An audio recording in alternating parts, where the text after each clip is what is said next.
which gets us to the media calling it for Hillary Clinton last night. About 6 o'clock, I don't know how many of you were watching or reading newspapers or the internet. Suddenly, the Associated Press did a survey called the superdelegates, Democratic superdelegates. I mean, it could have done it tomorrow. It could have done it late today. It chose, curiously, yesterday to call the superdelegates.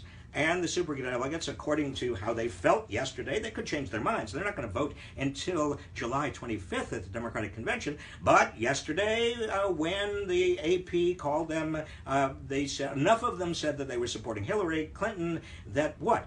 What? Big deal. So the AP declared she has enough delegates now that she should be regarded as the presumptive nominee. And the New York Times then ran with that story. This is before today's primary. This is before California, big primary, before Montana, before New Mexico, before North Dakota, South Dakota, before New Jersey, before all of these final primaries. What do we have? We've got the media, the Associated Press and the New York Times backing them up, and now all over the media saying that Hillary Clinton is the presumptive candidate because why? Because there was a survey, a telephone survey taken yesterday of the superdelegates, who are the Democratic insiders, asking them how they felt, what they were going to do, when they're not even going to vote until July 25th. You see the problem here, folks? A big part of this election is about people's feelings that the game is rigged, the political game, the economic game.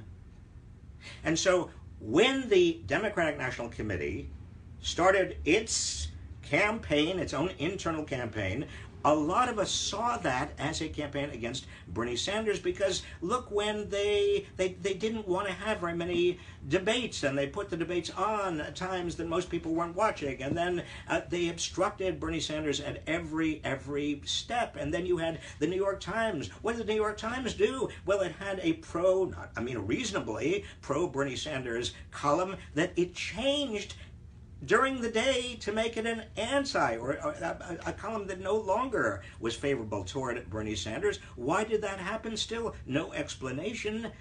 And it editorialized against Bernie Sanders at every opportunity. And now it comes out saying that Hillary Clinton is the presumptive nominee, even before so many people in California, before anybody, it was last night, before anybody in California or the other primary states that are critically important, where there are huge, substantial numbers of pledged delegates at stake, before anybody had a chance even to vote. See, this doesn't even help Hillary Clinton.